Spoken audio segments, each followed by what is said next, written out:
You got your phone on? No. Okay. Well, we live. I'm just waiting for this thing to kick in on this side. I can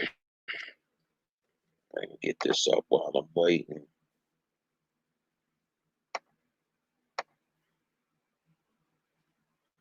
It's coming in. Here we go. Hey, y'all sit tight. We loading up. We loading up. It's coming. There we go.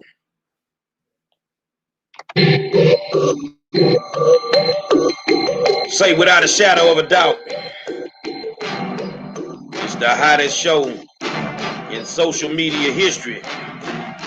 I want to welcome you to the war zone. And I am the 5-star general. I got my co-host, Miss Demetria Coulter. And y'all know me.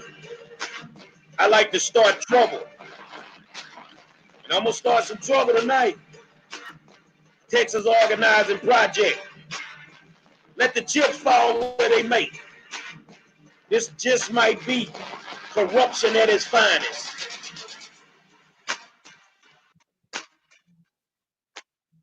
I want to welcome you guys to the war zone.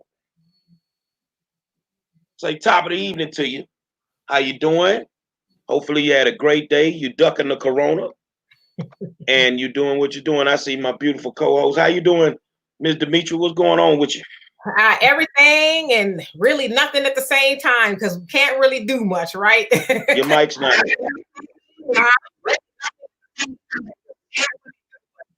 Exactly. So what I want y'all to do, I want y'all to push the share button on the video, get the video out there. Let's push the share button, man. We need to get the numbers up because tonight we finna be on fire, and that's what it is. We gonna be on fire tonight because we finna tell the truth. I got something I want to do a little differently tonight, Demetria, and I didn't tell you beforehand because I wanted to surprise you. I wanted to surprise you. You know, the biggest thing for me is some days I try to get the message out and I start cussing. And that's because I'm passionate. And I don't want people to miss the message because of me being passionate. So tonight I made a decision. I love Little League sports. And I got me a cup. And I want people to understand one thing, that you're going to get this message. Because every time I cuss, I'm going to donate $100 to a local Little League organization. So either I'm going to get the message out with no cuss words, or some kids going to be real happy messing with me. So that's the thing. I'm going to do that tonight, and I'll show you the cash apps or whatever if I make the mistake, and I'll get it out there. But I think I can get the same message out there. Me and you traded information today. Of course, we both read the article that Aubrey R. Taylor wrote, you know, and kind of connected the dots on a lot of things. And the synopsis of the article, when I looked at it, is Rodney Ellis, the county commissioner, the puppet master behind the scenes, trying to take over the county and different things. Now, when Aubrey put that article out there, Aubrey put something at the top of the article, and it basically said, is Gary Monroe, Candace Matthews, Avante Patton, Art Schmidt, are y'all scared to talk about this? Well, Aubrey, I don't have a scared bone in my body. And tonight we gonna talk about it. Now, you read the article, and I want to yield the flow to you. Tell us what you think about that article, and then we'll dig off into it a little bit deeper. Well, first, I like a lot of information in the article. Can you hear me okay? Yeah, I can hear you. Okay. So there's a lot of information in the article. It's a very extensive, long article. And just preliminary, from what I can see, and I'm going to put allegedly. I don't want to say anything for a fact that's come out of my mouth. Um, it looks like there is some sort of money recycling going on, if you will. Mr. Ellis appears to be donating to certain what do you call it, foundations, if you will, and perhaps, understand perhaps, because I have no inside knowledge of anything, those organizations are maybe funneling the money back, and then maybe the CEOs or the founders or whoever these organizations are benefiting maybe financially from said transaction. From what I can tell, from what I've seen in the article, I would also say those things aren't real because the article likened Mr. Ellis to a kingmaker, if you will. Kingmakers, especially in politics, they pretty much pick and choose who they want to go on certain seats. Now they pick and choose by funneling a lot of money toward that candidate.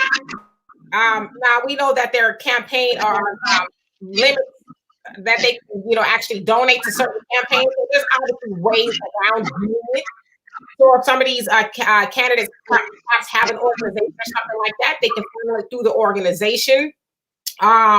But that's not unusual for people with lots of money to financially, if you will, handpick certain people to go on certain seats. I think we both got the same thing. It just, to me, it just looked like legal money laundering. Mm-hmm. That's what it looks like to me, legal money laundering. So if you don't understand what we're saying, let's give you some background on top. Texas Organizing Project. How did TOP even get started? It was simple. You remember the organization called Acorn Mm-hmm. that got disbanded? They had to shut it down for massive voters registration fraud. I think this was during Obama's era, if I'm correct. And TOP ended up opening up with some of the leadership from Acorn. And there are several other groups that have opened up under different names with the leadership from Acorn. So what the hell do TOP actually do? Nothing. All they do is get grant money. Well, how do they get the grant money? Well, it's simple. This is the way I see it. Now, I might be wrong. They find somebody they want to run for office. And if that person is lucky enough to win and get in office, then that person's job is to steer grants their way. So when the grants go to them, then they use the grant money for field operations. Now, what I mean by that, to help people run their campaigns. So if you get Gary Monroe in office, then I'm beholden to you. You see what I'm saying? Mm-hmm. I'm beholden to you. So now if I'm sitting in city council or somewhere else, what it boils down to, if it's some grants that's going to pop off, then let me send them your way. Now, once they get the grant money, the question is, what do they do with it? And who are these people that run TOP? Normally at the top of TOP is Caucasian people that have zero connections to the neighborhoods that they want to install politicians in. Now, they don't install the politicians to, take over the neighborhood and, do different things. It's strictly for the grant money. It's strictly to get the grant money. So we're talking about millions and millions of dollars of grant money. So look at it like this here. Tasha Jackson, that's in the B race, District B, running for city council over there with Cynthia Bailey. She used to work for TOP. So automatically TOP endorsed her. She got the endorsement. So if she wins, then what you think she gonna do?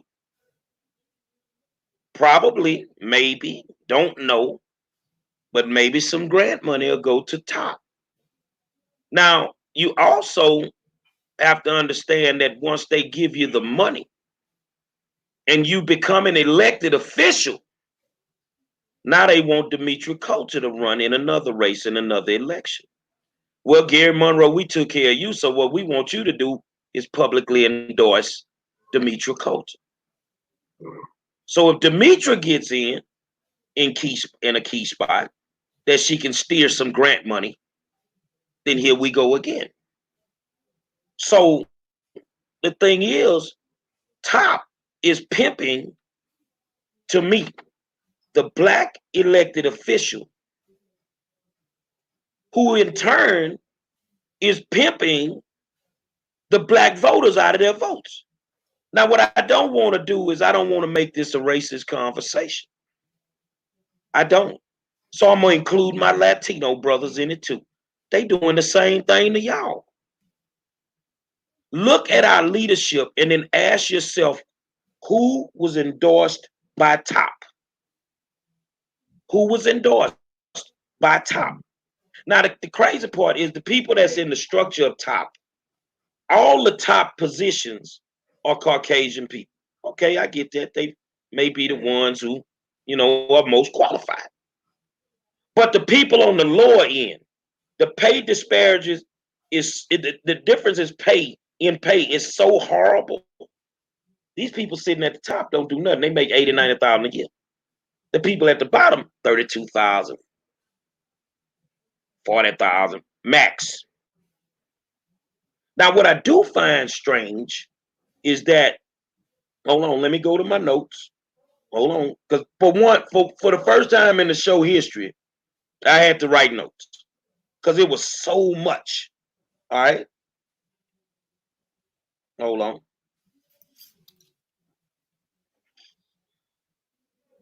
The former, a lady that ran Top, her name was Jenny Goldman. She retired from Top. Top endorsed Turner. I bet you don't know what Jenny Goldman's position is now. Chief consultant for the county judge, as well as the top consultant for the mayor of Houston. And Top endorsed Lena Hidalgo for county judge and our current mayor of Houston. So you worked at Top, you endorsed the mayor, y'all done got grant money, you retire, now you go work for the mayor. And you work for the county judge. A county judge that's dumb as a bag of rocks. I'll be honest with you. Dumb as a bag of rocks. Now tell me this here, because I got the money. I ain't cussed yet, have I? Not yet. I ain't used one. Not yet. I'm doing good, y'all. Okay, you become an elected official and Top is endorsed. I'm gonna give you an example. An investor wants to do business with the city. Say the mayor of that city. And Top is everywhere. So it ain't just Houston. The mayor tells the investor to go and donate some money to Top. $2, $3, maybe $4 million. In turn, the investor ends up with a contract or a contract for abatement from the city. And because Top is a nonprofit, this could be an actual write-off for the investor. It's all a game. But the people that are getting pimped are the voters. So my question to you, Demetria, based on what I just said, and you can chime in. Are we voting for elected officials? Or are we voting for Top to secure grant money? Well, as far as the voters go, or believe rather, they're voting for elected officials. Now, no shade to voters, but I don't want to say average, but most voters wouldn't know any of that. Why? Because a lot of voters don't do what we call deep diving analysis, such as what you just did. Most voters go with the name, if you will, the candidate who has the most signs out and the most commercials and saying the right things. So they think they're voting for somebody. They don't know that, and I don't care who you are. Most political candidates have somebody else behind them pulling the strings, whether it's good or it's bad. Most of the time, when most people might know those people as lobbyists, right? Lobbyists are people who, as you just described, here's some money, to go towards whatever it is you have, your organization or whatever.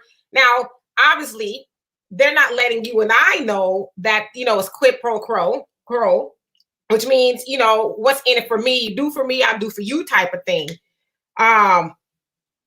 But they, like I said, most voters don't know those things. So, but in essence, they are voting for something else. But my question is this, like, I get it that there's money, there's big money in politics. But if, someone like Mr. Ellis, who, is considered a kingmaker, or people like that, if they want, because obviously they're doing it for something, why not get a candidate in there that's going to give them what they want and give the people what they want, if that's even possible, or at least give the people some of what they want? Why does it always have to be, a very corrupt situation? That's what I've always wondered. Why can't everybody get a piece of the pie?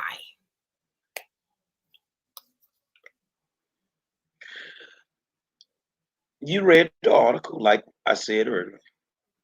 We look at the money changing hands. Now, you being from where you're from, you got to get up to speed every day with me, and you're doing great so far. Let me say that. You're doing great so far. I know everybody that was in the article. And when you look at the names that are in that article, just give me a second. And there were a lot of names. So I can just name some players in the article. All right. I know everybody that's in the article. I know them. I know their work. I know supposedly their work, because I'm going to tell you right now, when I read that article, I got very, very depressed today. You're naming people like Jolanda Jones, Brandon Dudley. This boy went in so hard it was unbelievable. You're naming people like former Mayor Anise Parker, former police chief C.O. Bradford, State Senator Boris Miles, Judge William Bill McLeod, City Councilwoman Martha Kasich Tatum, former City Council member Dwight Barkins, Attorney Cheryl Elliott Thornton, Attorney Don Rogers, Attorney Adia Jones, Judge Stephen Kirkland, Congresswoman Sheila Jackson Lee, State Rep Garnett Coleman, and newly elected Houston Community College trustee Rhonda Skilling Jones. Now, you know what all them people have in common that I just named? They're connected to Rodney Ellis. They're connected to Cynthia Bailey. Oh, yeah. That. I know you can do some consulting work, but how many people you gonna work for? Right. Now, this is allegedly. I get some info on the wire, so I can't verify it, so it's alleged. Cynthia didn't tell everything that she knew when she got caught up. And Cynthia, you know how it is in the hood. If you're connected to the streets, you're gonna have to fall on the sword, and we're gonna take care of you while you gone. And then when you get out, we're gonna show you some love. This is allegedly what it was. So this is how I feel, and maybe you can help me feel better. God sent me. Remember, I told y'all, he sent me to Cynthia Bailey. She was like a door to me. But if I crack that door, behind that door, there's like 100 more doors. But I can never get to those 100 doors unless I crack that door. Now, once you crack that door, it's going to take you everywhere you need to go. So now I understand why I needed to get off of Cynthia Bailey. Now I understand why you don't need to talk about Rodney Ellis.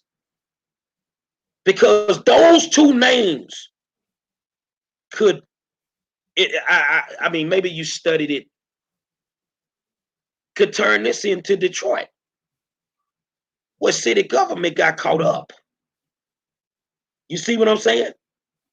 Where city government got caught up, and then all of a sudden, you know, the young black guy that was on the rise, that was a male, Kilpatrick, ends up in the federal penitentiary.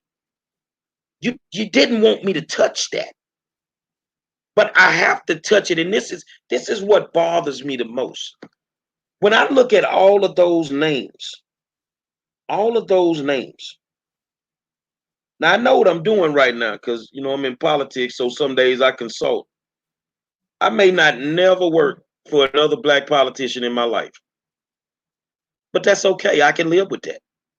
But I'm not finna be quiet right now, y'all. Not gonna happen. I'm sorry.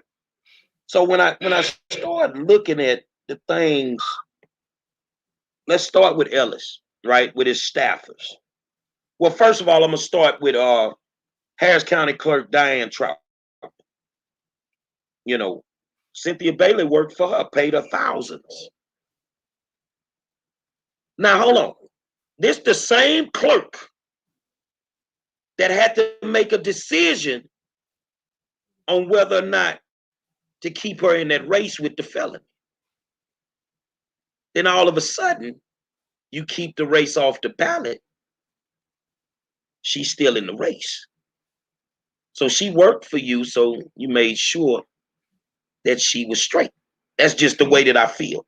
So when I look at that, Bailey's connected to Diane Troutman, who is the Harris County clerk.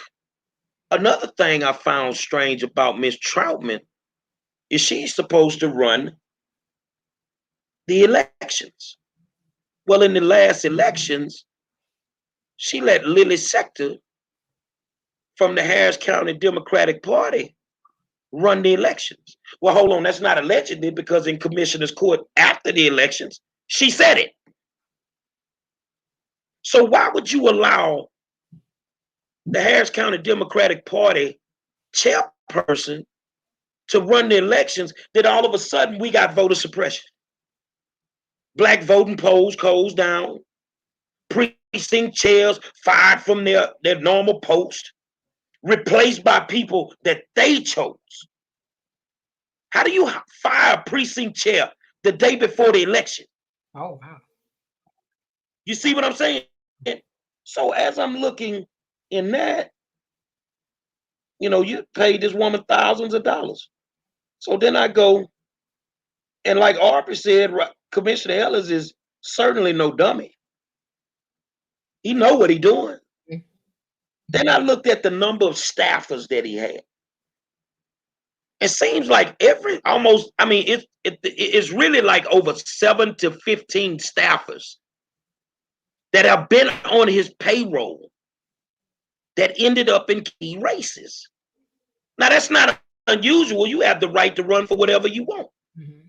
Now, what I did find unusual is all the staffers got several $1,000s of donations. Now, I'm going to pick on one guy. It's not because, you know, we may have a bad history.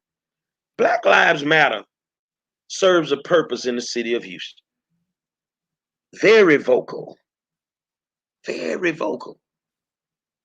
But lately, they've been very, very quiet. One of the leaders of Black Lives Matter is Ashton P. Woods. Okay. I find it strange that, we in this thing, we really supposed to be in this thing fighting for what we believe in. You have a cop named Gerald Goins that ended up you know, killing some innocent people. Hold on a second, if you can, just a second. Ended up killing some innocent people in a botch raid.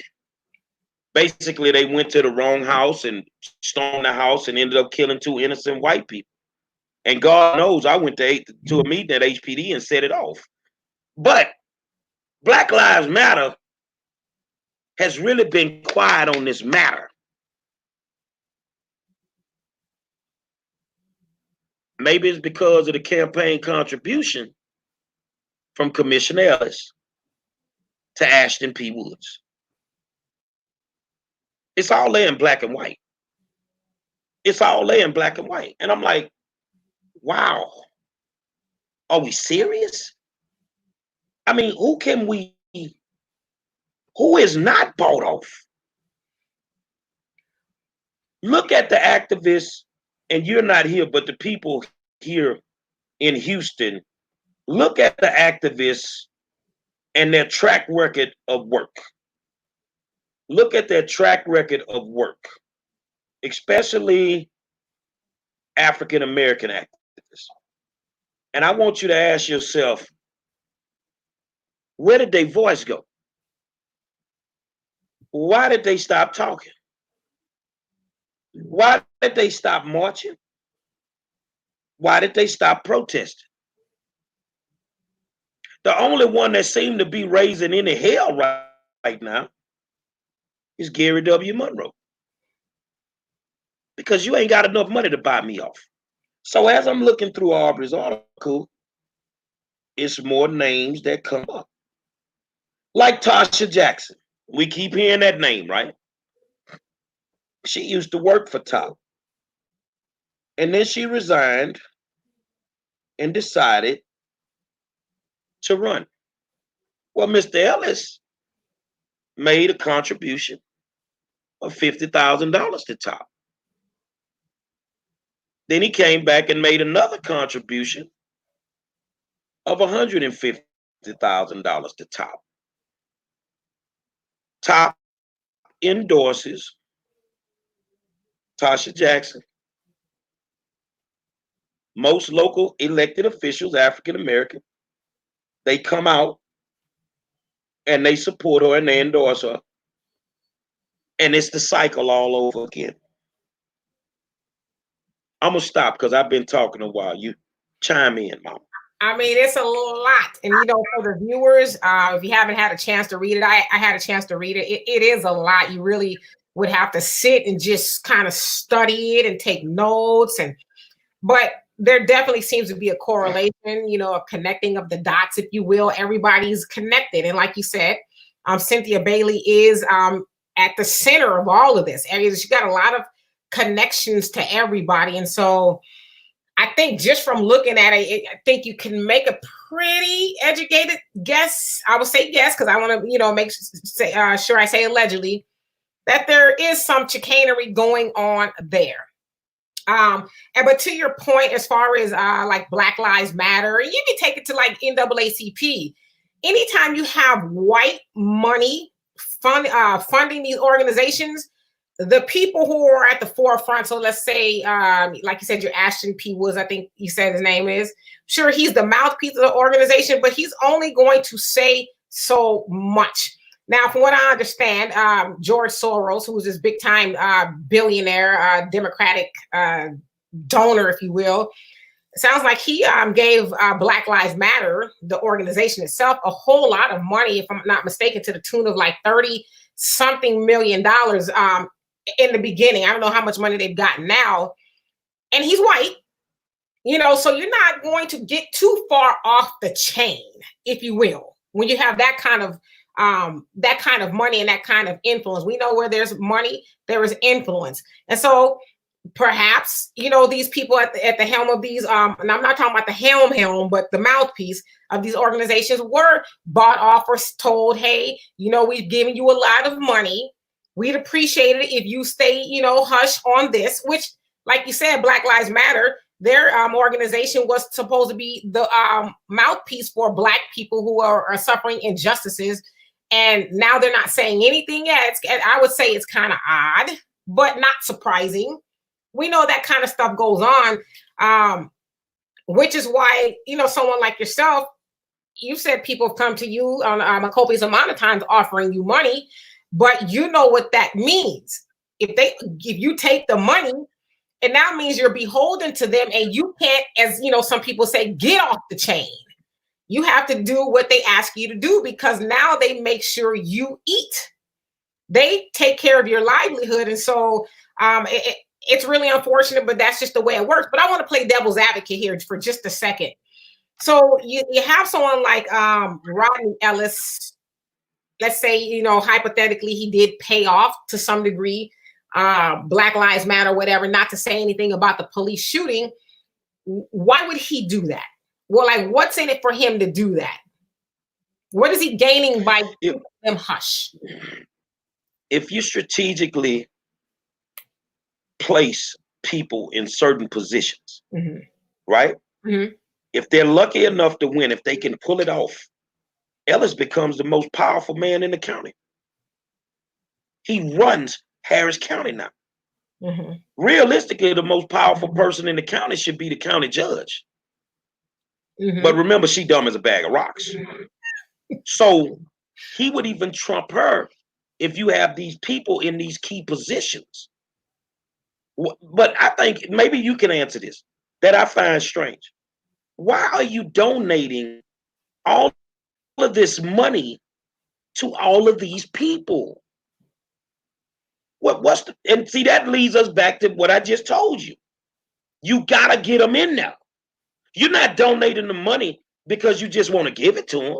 You're donating the money and because you want them to win. Remember who you used to work for. If you worked for Ellis and he donated you money, you go sit in your seat. You see what I'm saying? Whatever favors he needs, he's going to give it to you. I think. Go ahead. No, you go ahead.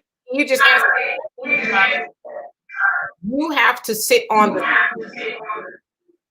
in order to, or whatever position it is, you have to be in that position to actually make decisions. So he can't go into, let's say, a courthouse or the city council, whatever, say, hey, I'm here. I need you guys to do A, B, C, and D. The people in the seats actually have to do that. And so, yeah, if you funnel, and I'm not saying this is just him, I'm just saying in general, you funnel money to a certain, let's say they're candidates originally before they actually get on the seat and they win. Yeah, now they're beholden to you. They got to do what you want.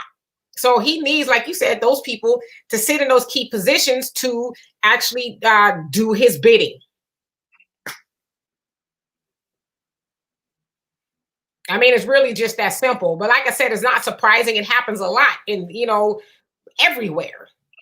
To what degree, that, I guess that makes the difference. Some it's small and some it's very large. To, like you said, he is very influential. And from what I read in the article, it sounds like he, not only is he the kingmaker, but he's the decision maker. He has a lot of influence, and it sounds like he has a lot of money. So, but none of that's surprising. Now, you had a lady named by the name of Janai Carmouche, who ran against one of my favorite city council people, regardless if he's a Republican or not, Michael Kubash, a man that fought for body cams, as well as getting rid of those red light cameras. Good guy. The white Republican. I don't care what they say. I love him. Love Kubash. Stay in the hood with us. Now, Janai Carmouche ran against Michael Kubash for city council. And she's an African American. Okay. It is what it is. But, hold on like this here. It was alleged that is not alleged. On 6/28/2016, Ellis paid Carmouche $500 for what was categorized as consulting expenses. On 6/21/16, he gave Carmouche $1,500. On 6/25/16, he gave Carmouche $1,500. And if we go down the list of money that he's given to people, Brandon Dudley on 1/6/20, Dudley ran against, hold on a second, because I wasn't familiar with Brandon. He jumped into the Harris County tax assessor collector, running against Ann Bennett in 2016. So 2016, right? But on 1/6/2020, Rodney Ellis paid him $3,000 4 years later. On 11/18/2019, he gave him another $3,000. 9/20/2019, he gave him $2,500. When he was running 10/27/16, he gave him $4,000. 9/1/16, he gave him $5,000. 6/23/16, he gave him $5,000. 6/23/16, he gave him $500. That's a lot of damn money, man. But let's go back.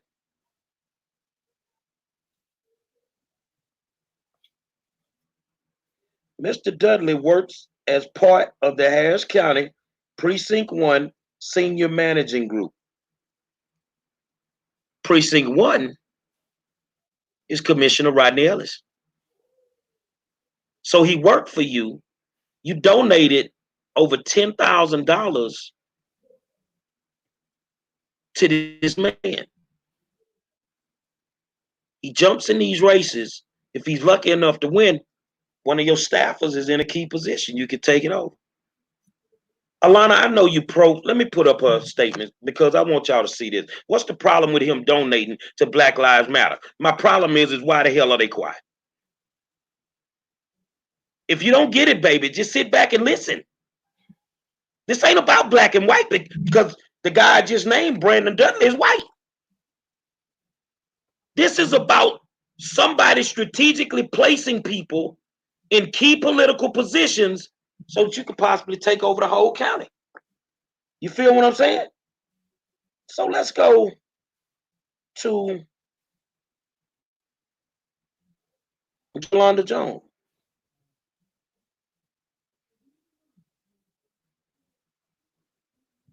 Now this the girl here. Hold on.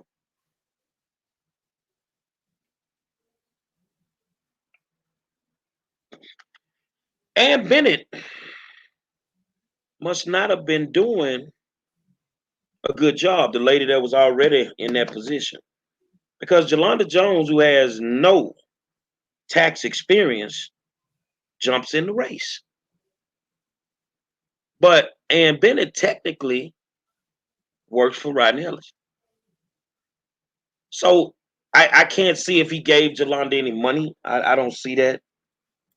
But it just seems like Arbor said, cross pollination between Jolanda Jones' campaign and that of Commissioner Rodney Ellis. And I quote the article from this morning. You see what I'm saying? Mm-hmm. So now I can get out of here. Hold on, let me get out of this page and get back to where I was so I can look at my notes, y'all. All right. So bear with me because I gotta make sure I'm where I need to be. All right, here we go. Now, those that don't want to believe that it's smelling funky in the hen house, you just don't want to smell it. Why is this powerful black county commissioner donating hundreds of thousands of dollars to multiple candidates, looks like multiple former staffers of his, and putting them in those races? See, now it's starting to make sense. But I really want to thank two people. I won't name them, because if we never got in that argument, I wouldn't even be digging for this. I would not even be digging for this. Wouldn't even be thinking about this. You see what I'm saying? But I know it's one person that's shaking right now. Hey, Tasha, I'm in your top business now. And I'm about to crack the safe. I think I want to just talk about when you lose faith in somebody. I've lost faith in the African American regime as far as politicians. In the last 48 hours, I have zero faith that we will ever do the right thing, especially in the city of Houston. I don't know how it is in your neck of the woods, but I've lost total faith that we will ever do the right thing. You see what I'm saying? Because if I look at the number of names that are on that list, who is it that we can trust? I had one guy tell me everything about politics is dirty. It might be in your world, but in the perfect world, we do have some decent politicians. We do have some decent, and at this point in the city of Houston, I would like to know who the black ones are, because all I see is the decent white ones right now. And it's sad that we're gonna have to lean on other people that are not African American, who don't mind us doing it, who don't mind helping us, because they can see the corruption on the black side. It makes me not have any faith in the whole democratic process. You got the flow. Well, I would say this. All politicians of all races are corrupt. And I would say a lot of the black politicians have just learned from the white ones and are probably influenced by the white ones, but maybe they're not. But I would say a lot of black leadership, misleadership. They really don't care about black people. They only care about enriching themselves. And they can do that because most, and I hate to say it, but a lot of black people are asleep at the wheel. We're not involved in anything that goes on around us. As I said yesterday, black people, not all of us, but a lot of us are reactive. We're not proactive. We don't get on the front side of it and see what's going on, do some deep diving analysis like you're doing. And, the gentleman that wrote the article, we don't normally do that. We get in on the back end where we're getting, for lack of better words, the short end of the stick. I was going to say something else. So that's how these misleaderships are able to do that. They know for the most part. See, like if they had just 20 more of you, it wouldn't be so easy.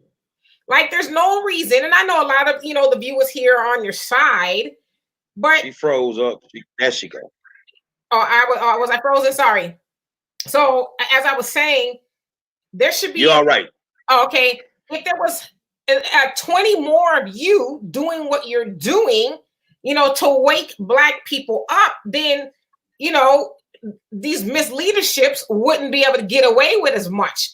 But you're kind of by yourself to some degree. Before I started to, to talk to you, I would see you, at a lot of these meetings, the school board meetings, city hall, and you almost kind of seem to be by yourself. Now, I'm sure there was a couple people there, but you're speaking for a lot of people. Therefore, you should have a lot of people with you. So that's why these, black misleadership are able to do what they're doing, because the people that they're supposed to be representing are just asleep and just don't care one way or the other until something, really drastic happens to you. I don't know if you saw the video today. I think it was in Georgia. It's about 40 to 50 black people. The stimulus money, pretty much the rest of it came out. I saw that. You saw the video where I saw these about 40 to 50 black people, mostly look like, the place that they got their taxes done, ended up getting all of those people's money deposited into that business's account. So when those people woke up, they were like, wait a minute, I see the deposit, but it's not in my account. So they linked it to the tax place's account, right? So the sheriff had to get involved, the representative from the IRS had to come, and they had to pretty much hunt the dude down.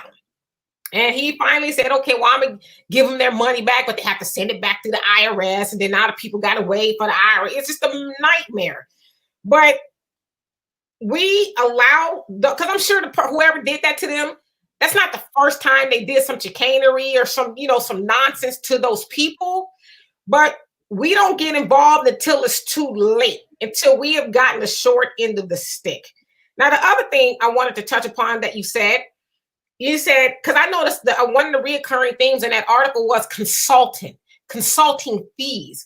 Does anybody ever question what are they actually consulting on? Well, like, what does all this count? Because consulting is a very broad term. I can say, Monroe, I think you should eat the green apple and not the red apple. I just consulted with you. Run me my money. So does anybody ever question what's going on with all this consulting? Why don't these people change up the title a little bit? Maybe, they're making them a cake or something. I don't know. It's just always some consulting. So to me, it's like, what are you guys doing all this talking about? What's all this consulting that you're talking about? I mean, should the people know what's going on? If all that kind of money is being funneled or, exchanged, if you will? I'm going to say this to the African-American community that's watching me. I need you to go to bed early tonight because I need you to wake up early tomorrow. It is time for you to wake up. So if groups like TOP and all these old wannabe civic groups out here don't really care about your community, they only care about grant money, stop supporting them. Stop supporting them. Now, your African-American organizations, now we finding out who's supplying the turkeys for Thanksgiving. Who giving them the money for the turkeys? Because to get your vote, that's all they need to do. Now, when you look at all of this and you see all these people names come up, why would you go vote for them again? Because they're going to tell you Gary Monroe a lie. Anybody name that I brought up tonight, call me a lie and sit on this show with us and dispute these facts. You know what? They're not going to do that. They're going to sit quiet because they mastered you. They know, one, they got selective amnesia. They'll only remember what they want to remember. See, they mastered black people. They really think you're stupid. And honestly, you've been stupid for a while. Oh yeah, if we holding people accountable, then let me hold you black folk accountable. You're gonna have to start doing what the whites and the Asians do. Do your homework. The turnover rate is so high for white politicians and Asian politicians is unreal because they don't put up with that foolishness. So yes, you are ignorant. You're ignorant because you don't want to learn what I'm gonna give you an example. This lady does not live in Houston. How can she speak on this? She had hours to learn this. But she learned it. We're giving you the information. Now, if old Gary Monroe was out here doing half this stuff, I'd have been up under the penitentiary. Or you'd have been dragging my name all through the mud. Bottom line, these black politicians are not doing anything for you. Nothing.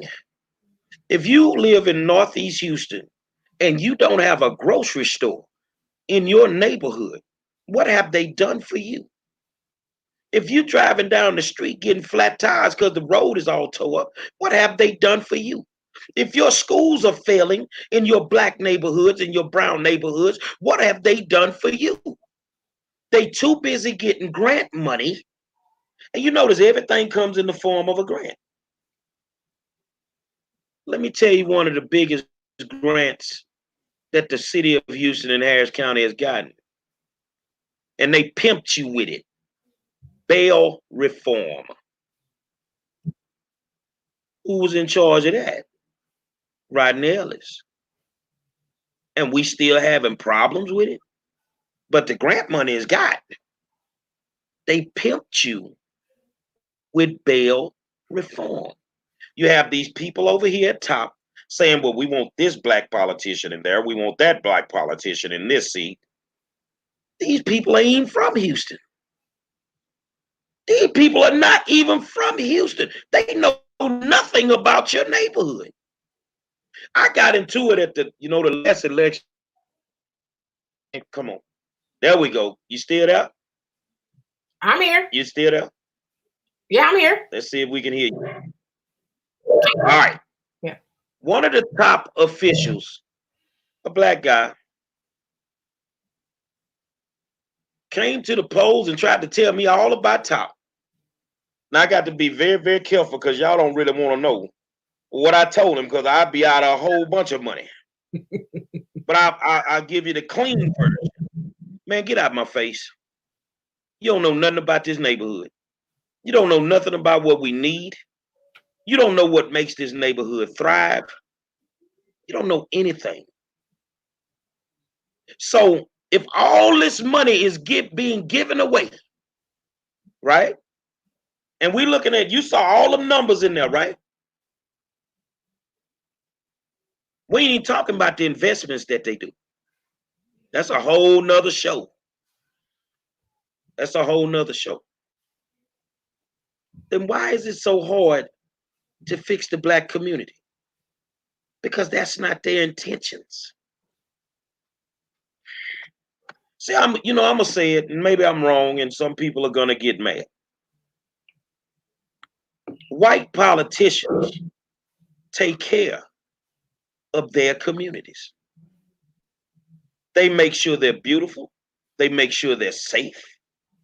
And the only time, and then I'm gonna give you the flow because I know you're gonna reread it. The only time that the black politician takes care of the community is once they gentrify it and they run your black behind up out of it. Well, I will say this. I have been to quite a few city council meetings. And what I do notice, to your last point, is white people show up. I don't care. It could be something like, we wanted a runway or park for our dogs. They show up, and they show up in droves and in numbers. Usually when we show up, it's Monroe, or it's last minute. Or it's someone like you who is always there, or very few of us. And so that's how we end up getting the weed shops, the pawn shops, the liquor stores, but no grocery stores. That's how we end, because we don't care. Or I noticed one of the last city hall meetings I went to, or city council meetings, black people showed up, as I said, on the reactive side of things.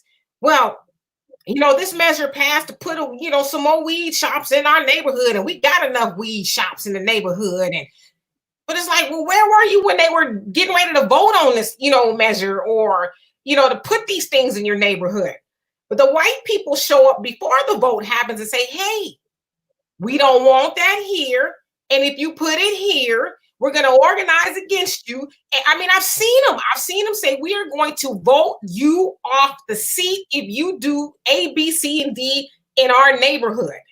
So we don't do that. We don't care. We're not involved. And another thing, a lot of these politicians, the one thing I realized when I was looking at the top organization, it seems like they do provide jobs to some degree for low income people and working class people, if you will.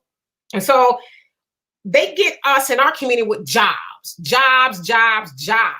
Like out here in Southern California, we have a huge problem with warehouses. And so a lot of, who works in warehouses? It's a lot of Black people and, Hispanic people. And so they think, well, we want that politician because they're going to have these warehouses here. We need these jobs. But to your other point, what they don't realize is when you put these warehouses in certain neighborhoods, especially neighborhoods they don't belong, it brings down the property value. The neighborhood may get gentrified. There's a whole lot of negative stuff that takes place. And a lot of times these warehouse jobs don't pay you enough to buy none of these houses in the neighborhood. So, we just, to your earlier point, Black people have to wake up. Like, what are you resting on? I always say this, resting on pretty, just being comfortable. Wake up whenever and just don't get involved in anything that goes on around me. I don't get it, but I do get it because Black people we're so disenfranchised for a whole host of reasons, but we're always going to be in that state of just nothingness until we wake up. And again, it can't just be you and two more people going to the city halls and, ranting and raving, because after a while, that's what it seems like, even though I know that's not what you're doing, but you're going to have more people go with you. Like all these people that are on it that I see on here, I'm sure a lot of them live in Houston, and no shade to you guys, because I don't know what you guys are actually doing, but why aren't they not only here, but why aren't they behind you when you're fighting for them? Like, I never understood that. It takes, like, these people that Monroe is fighting against and are exposing, they got a lot of money and influence. Like, they have machines. So he is like going against a machine, a well-oiled machine. And he's mighty, but he can't do it by himself. If the voters were to show up with him and say, you know what, enough. The next time y'all vote on something, if it's not a grocery store, I ain't talking about these liquor stores, I'm talking about a full-on grocery store and some of these food deserts, then we are not going to vote for you. We are withholding everything we can away from you until we get the things we need to function as, like, it's human rights at this point. Like, I don't even, I always call it the false idea of civil rights, because civil rights got us a few things, but ultimately we got to move with people who didn't want to be biased and drinking, eating, all that other stuff. But, Malcolm X said we can't go for civil rights until we get human rights. It is a human right for you as Black people to be able to step out of your home and to go to a grocery store that's within your neighborhood. Like, that's a human right. It's a human right to have water that you can drink and use without having, crap coming. I mean, so until we as Black people wake up, Monroe is going to be, all he's going to be doing, not everything, but a lot of things he's doing is going to be in vain because he can't do it by himself. And I always say, and I'm going to finish here because I know I'm long-winded, the revolution is not going to be fought on Facebook. People actually have to get out there, put their feet to the ground, put your butts in the seats at City Hall, and be right behind him, amening the work that he's doing, not just for him, but because like he said a lot of times, he don't even live in a lot of these districts. He can stay home in his district and do the work in his district, but he's fighting all over Houston, and that blows me away that you don't have it should be nothing but Black and brown faces in these, in the gallery. It should be nothing but people right behind you fighting with you. I just don't get it. I'm done. I tell you this here. People need to understand that the Black elected official and the Latino official, they get the Black and Latinos to rally for them while they get all the donations from the big donors. Mm-hmm. And then once they get the money, you don't see a penny of it. You don't see a penny of it. I tell you this here, when I was a youngster, one day I got jumped by 6 dudes. They didn't beat me up, I don't even think they knew how to fight, but So this is how I think about the Black elected officials. When you say, well, Monroe by himself, he's fighting a well-oiled machine. This is what happened. They jumped me. I picked them off one by one. I can't fight 6 of them at one time, but I can fight one of y'all at one time. So I'm going to individualize this fight right now. and I'm gonna pick y'all off one by one. Please keep your money in your pocket because I don't want it. I'm not gonna be quiet. There's nothing that you can do. There's nothing that you can do. And the sad part about it is everything you just said is the truth. I think outside of the box some days, you don't like when a white person calls you a nigga. But the way you operate in niggerism every single day, you shouldn't be upset when they call you what you are. When you refuse to stand up, that's niggerism. When you take money on the back end, that's niggerism. When you don't have a problem with your crooked pastor doing what he do, that's niggerism. So don't be mad at the white guy for calling a spade a spade. I'm telling you, that's how I feel. Because if we sitting here giving you the game, then why is it so hard for you to follow the blueprint? And you know what's so crazy, Demetri?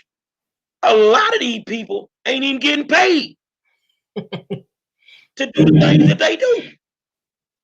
I got an issue at the school board.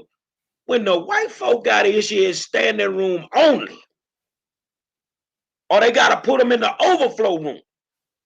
See, because you worrying about your school closing. The white folks is worrying about the magnet program, the PUAs, making sure that they got enough money flowing into this school to be able to do what they need to do. See, we worry about the simplistic stuff. Well, one dude trying to sidetrack us. We need to worry about the STAR test. Dude, if we ain't got no schools open, it ain't gonna matter. And you right, black people don't show up until the fight is already over. The fight against crooked African American politicians is alive and well right now. All over the country. All over the country. And this is the way I believe. You know, my old high school, Yates got this phenomenal Hall of Fame basketball coach named Greg Wise. You know, every year people complain about him because his boys bust the clock on him. Score might be 198 to 20. Oh, that's poor sportsmanship. Your job was to slow him down. Your job, say, if you have a problem with the way that the Republicans operate, your job is to make your black elected officials do their job. You can't get mad at them people for doing what they do. You need to be mad at your people for not doing nothing. That's what it needs to be. And, you know, at our old historically black high school, 94 years running, it's one thing that they say we ain't gonna never have: a white head football coach. But you know, this year we played some good defense with a white defensive coordinator.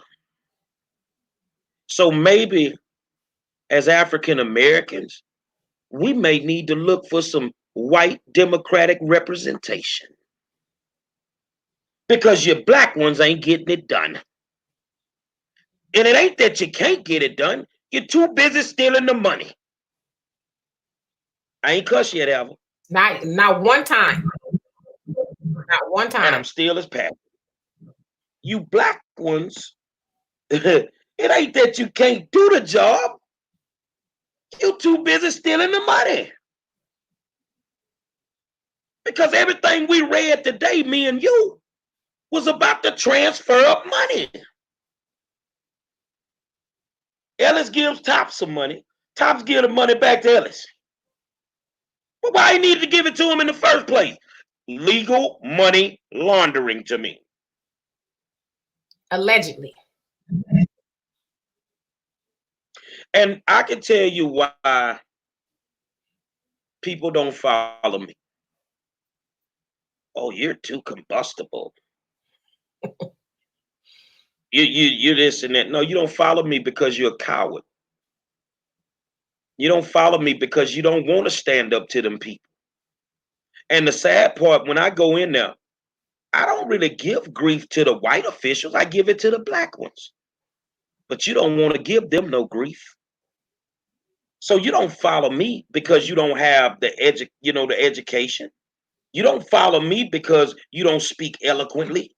You don't follow me because you're a coward. It takes heart to do what I do. Because a lot of days I have no friends.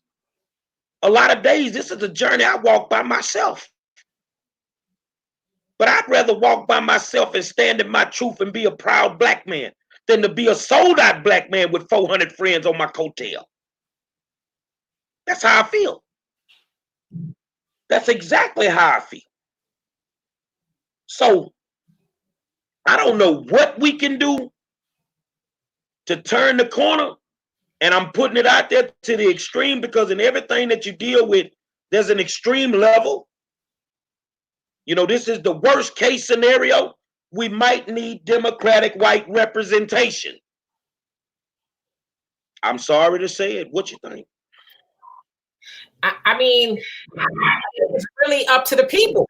I think the people need that because ultimately the people are supposed to decide, right?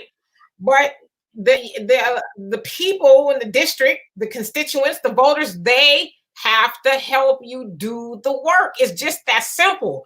And I think, you know, we as Black people, we've gotten so comfortable with expecting somebody else to do the work. You ever hear, you know, people say, oh, there's so much crime in our neighborhoods. I just wish somebody would do something. And a lot of time it's the men saying it from the confines of their living room, looking out the curtains, talking about, I wish somebody else would do the work. I wish somebody come in here and get rid. That's what you're supposed to do. Let me say this here. When you say they look outside and they see the crime, what we gonna do about this? Jam your Black elected official up. Let's talk economics. Let's bring some more businesses to the neighborhood. If you give the natives something to do, then they probably wouldn't be out there killing each other for money. There's no money to be made in the Black neighborhood. But if you go to the white one, they got businesses on every corner. Now, they got a business on every corner, and in your neighborhood, they got a church.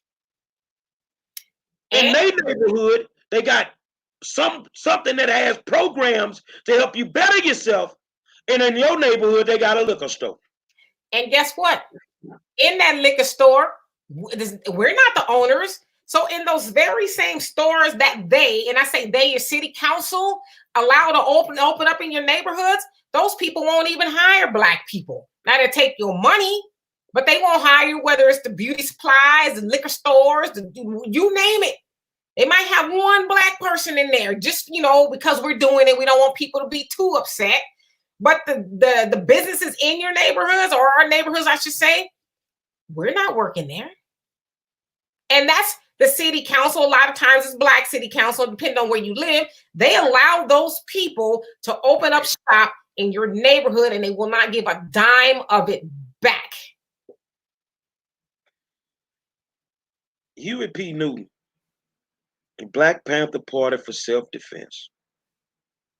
Now you understand why they had to get rid of him. Mm-hmm. Because the sermon that we're preaching is exactly what the brother was preaching. I shouldn't have to go to River Oaks to buy anything. I should be able to buy it in my own neighborhood. I shouldn't have to, go outside of my neighborhood to get health care. Well, in Third Ward, remember we had the first Black-owned hospital, Riverside, and they didn't stop till they put them out of business. And you know what's sad? It's the Black folk that put them out of business. See, because somebody want all the money. See, the hustler game will teach you something, man. If you're a true hustler and you run with a clique, everybody eat.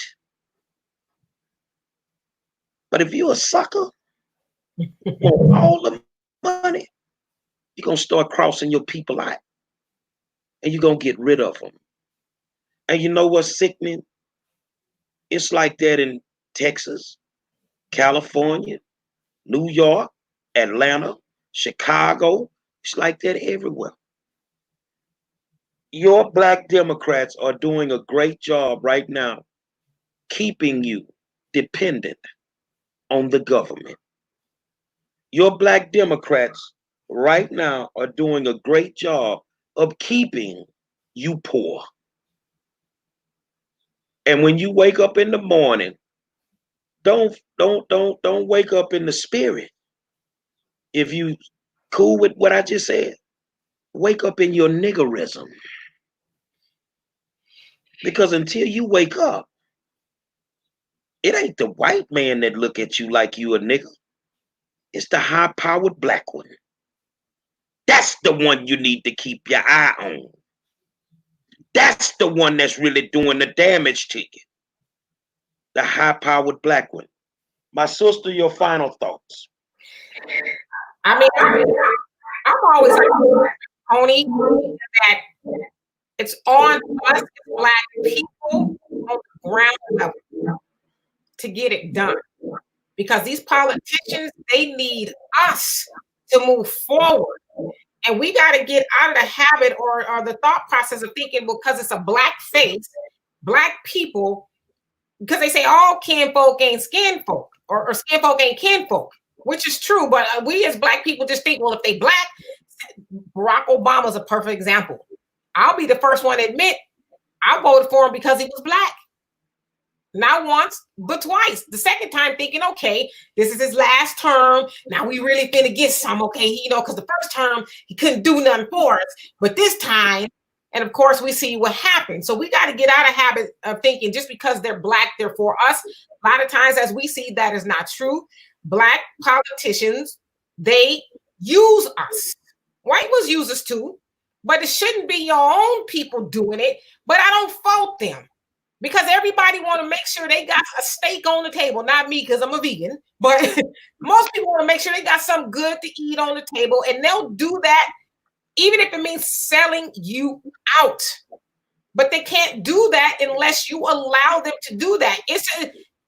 Voting is a give and take. What's in it for me? And as I said, and I say it all the time, if I hear one more black person talking about, well, the ancestors died for our rights to vote, that's bull. They died for us to go get something for our vote. Because as I said, for us to just go in the booth out of symbolism, say, well, I'm doing it because my mama did it and my grandmama did it and the ancestor did it. There's a lot of blood.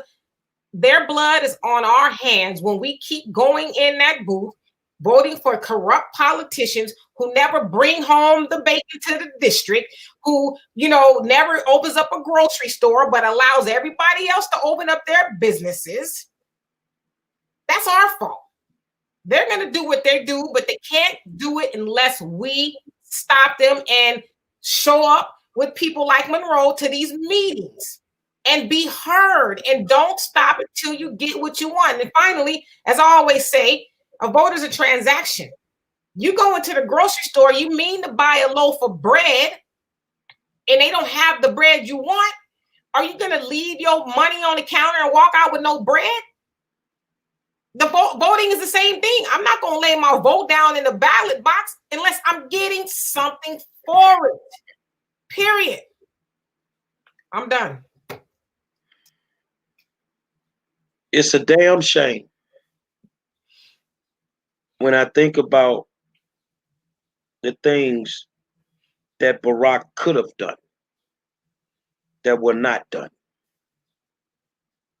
No matter if you like them or not.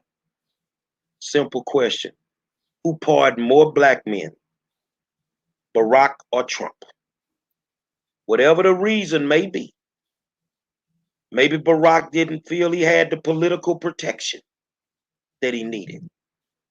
But it seems like in a lot of areas, the only way we get a smidget of something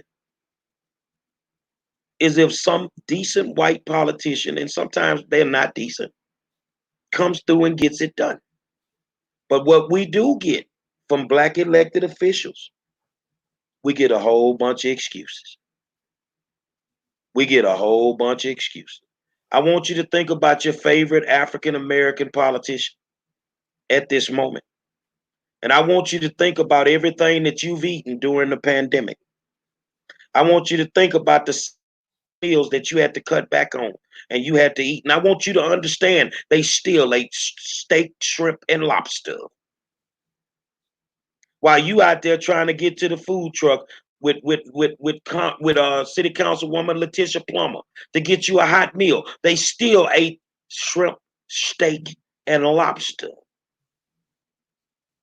I want you to think about that, man. I want you to clearly understand that. Because at the end of the day, if I'm worse than a woman. If you can't do nothing for me, then I don't want you. I know that's right. I don't want you. Maybe we need to get women's syndrome. I don't know. I want to say thank you to my co-host, Ms. Demetra Coulter. And I am the 5-star general.